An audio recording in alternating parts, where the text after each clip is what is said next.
Hello there, and welcome to the Wealthy LaLa Show with myself, Laurie Laursen.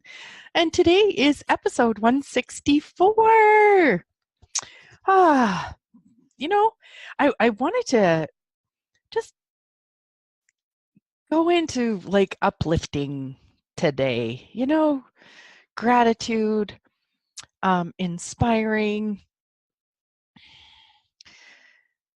joy. Just wanted to touch on something different.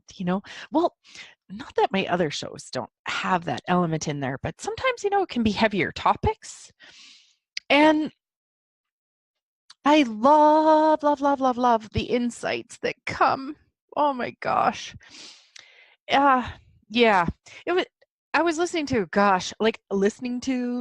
to, oh my God, I gather so much information in a day. I ask, I'm curious, and the universe just delivers. Boy, I tell you, if anything, it over delivers.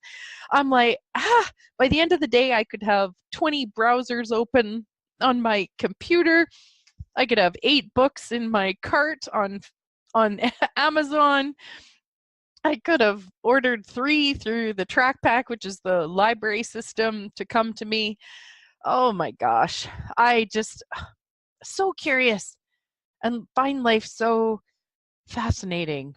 Thank God for that, because I found it really hard. I'm so grateful for my curiosity and so grateful for my willingness to just be in question. And is there something else and something else?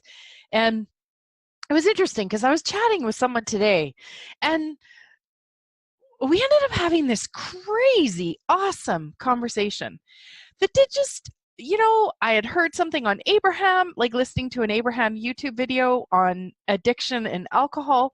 A person had actually asked a question around, so Abraham, where does alcohol fit into like what you know? Now, you guys you'd have to listen to the whole video. Well, you don't have to. Maybe you'll just get what you need from me. But what was so interesting was that the way so Abraham is a group of beings, for those of you who aren't familiar with it, this woman, Esther Hicks, channels this group of beings that call themselves Abraham. And people can ask Abraham questions, and she does workshops all across the US and does some cruises and stuff like that. So when you listen to these audios on YouTube, which is where I get them, it's people asking questions and then Abraham responding. And it's been really helpful for me to perceive, know, be, and receive a completely different possibility with life. Because you guys, if you aren't curious about this life, I got to tell you, you have no idea how you're suckered into things that you just don't even know that you're suckered into. Yeah, the girls are this, boys are this, families are this, you should be married, kids should do this, teenagers are this, how we should live our lives, that our lives, like I get that things are changing. People are definitely more open. And you'd be shocked at still the conclusions that we live and function from that aren't wrong. Like, I like being married. I like being a female. I like that I had kids. I like that I had a career. And I can also see where those things can be limiting if you decide that that's all there is. And, what if we don't come in to have just one career in our lifetimes anymore? Like, what if someone, like I know someone who has lived in quite a few different houses and places over the last, like, say 10 years and really judged herself for being, moved again and then moved again and then moved again and then moved again. And it's like, if you took away the judgment, what's the problem? Like, really, what makes a person moving around more right than a person who stays in the same place? Like, our lives are all different. And what I love is that my curiosity that I have just never allows me to stay in any one conclusion for too long. And the biggest thing is, people, is that, oh, I'm going to sneeze. Oh. Excuse me. The biggest thing is is that this curiosity and the expansive place that I continue to go to is light and it's fun for me. And is it uncomfortable sometimes? You betcha. And sometimes does it annoy me? Yes, because there's conclusions that I want to stay in. Like, this is someone else's fault, not mine, you know? So, yeah. And what I've noticed is that conversations that I have with some people in my life that are interested in, expanding and being curious, just being curious, that the more that I know and I understand something or understand life, the more space, the more allowance, the more non-judgment, the more open, the more lighter I am and be in my life. And I like that. So now it's happened enough times to me that this uncomfortable curiosity has been created in my world that even when I don't like something, I will whine and laugh at myself and whine and be like, well, it's a good thing that I know that there's lightness and expansiveness on the other side because, boy, I want to hold on to this thought, or this conclusion or this situation where they're wrong and I'm right. So I just really, really love the expansiveness of being curious and where it gets me, what it gets me. It gives me a flavor in life. It gives me excitement in life. It gives me vibrancy. It's playful. It inspires me.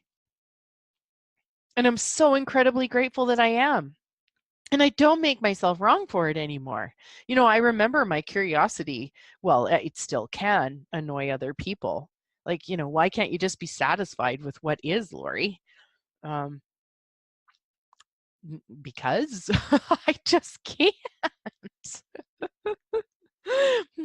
Like it's just even something as simple.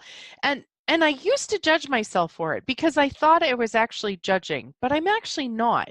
So like, say for example, there is like a ton of young women around me that are expecting. They're expecting babies, first, second, third babies. Just all of a sudden it's like our kids are having babies and their friends are having babies and they're just everywhere.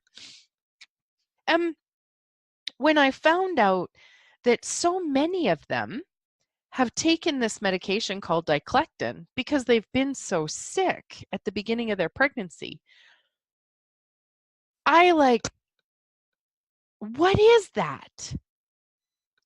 Because if we didn't, like now that's not saying that some people can't really use it. Because like I told you guys before, when my jaw pain was really bad, I was off to the emerge department and had a good shot of morphine. And I knew that it was creating greater for me because I couldn't stay in question. That's the biggest thing, was I couldn't stay in question. The pain got so bad that I couldn't stay in question, that I needed to get something for the pain so that I could get myself back into a space of possibility and question again. So this is what I wonder, like with all of these young women that are needing this medication. And for each person, it's going to be different. Sometimes it's going to be their body. Sometimes it could be an old mental thing, like an old, and how many of us are sick of many things that we see in life. And when you become pregnant, it accentuates our sensitivity to it. Like even with some of us, I noticed, I remember reading this quite a few years ago, like what if when most of us get like what we call PMS, you start, like PMS starts happening, you're more sensitive things, you're more touchy about things. What if the problem isn't PMS? What if it's just all of a sudden everything is louder and it's showing you what you couldn't have turned off your knowing to what was actually going on before? It's not like this is something new. I was reading something in a book this morning, and no, actually it was online, And this doctor knows now from their own experience. I think it was a female doctor. And she said she knows that when you get a diagnosis like cancer, or you get a diagnosis like rheumatoid arthritis, or you get a diagnosis of something, it wasn't just all of a sudden one day, it just switched on. There was something that was creating it for quite a bit of time beforehand. And that could be an eating thing. It could be emotional stress. It could be, unhealed emotions. Like it could be an unhealthy relationship. It could be like many things. And this is where my curiosity, like right away when I hear about all these young women taking this medication, like I'm glad that they're doing something to make their life have some more ease. And then I have a tendency to jump beyond that and go, which could look like I'm judging, and I'm not. It's like, what is that? Like, what is it that people are getting sick, like young women who are expecting with a beautiful creation are getting sick? Like, what is that? Like, what is that? What is the volume on that being turned up for? Oh gosh, yeah, I really do. I love this curiosity that I have for life. And sometimes, yes, I have to stop myself and when all of a sudden, like I said, I've got 20 browsers open on my computer and 5 books laying around me, and I'm like, oh gosh, and how many in the bin for Amazon and how many I've ordered through the library system. And then I have to stop. And I have to take a big breath in, and I have to blow it all out and be grateful and bring myself back to me. Because what I've noticed is that anything, chocolate, food, curiosity, um, even anger, it all has its place until it's maybe not creating greater anymore. And so when my curiosity starts to run ahead of me, I have to kind of pull in the reins and love myself and love that about me. And just, and go back to having fun with it again. Because life is actually really meant to be fun. It really, really is. And so now I can stop myself and go, hey, this curiosity thing in this 10 seconds is not fun. We got to stop. What do we need to do? Go have a nap, watch some TV, go for a walk, and allow myself to sort of regroup with it. And yeah, this is not where I thought my show was going to go today. And how does it get any better? What I love about being curious about life is that my curiosity has gifted me the ability to be so much more present and so much more in allowance of so many things, including the things that are really, really uncomfortable. And so even when I get out of hand with my curiosity sometimes, my ability to pull the reins on that and be present with myself and not judge myself and remind myself that it's a contribution and that the universe has my back, that I don't have to have everything all figured out today. Because what fun would tomorrow be if I had everything all figured out today? What if I could just allow myself to go sit in the sun and just enjoy me and my curiosity and really be grateful for me and that aspect of that? And even that part of me that runs away on it. Whoa, Laurie, rein it in, baby. Where are you going? Come on, sweetie. Come on. Come sit down. Take a big breath in.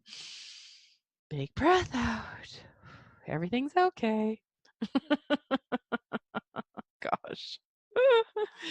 Oh, And I really do invite you, if you find curiosity isn't a big part of your life, because maybe you were judged as a kid, would you quit asking questions? How much do you ruffle other people? Like, really, if you find other people asking questions annoy you, you might maybe want to look at the possibility as if you had curiosity refused in your world and you don't like that someone is being something that you actually wish you could choose more of. Just something to look at. If you find my curiosity annoys you, do you actually wish you had more of it? And what's really cool is with my curiosity, I've been able to, come to that place where I can love my curiosity. I can be annoyed by my curiosity. I can rein in my curiosity and I can just have fun with it. So, anyways, you guys have an amazing rest of your day. Play with curiosity in your world. Where could you be curious in your world? Do you have a coworker that's annoying? Be, hey, I wonder if there's something else around here that I could, see beyond this. I wonder. Or a different person in your life, or a job, or where you feel like you're trapped. I wonder if there's something else here that I don't even know is possible, that is possible for me. And if crazy Laurie can find it, I wonder if I can find it too. You guys have a great rest of your day. Big hugs. Thanks so much for listening.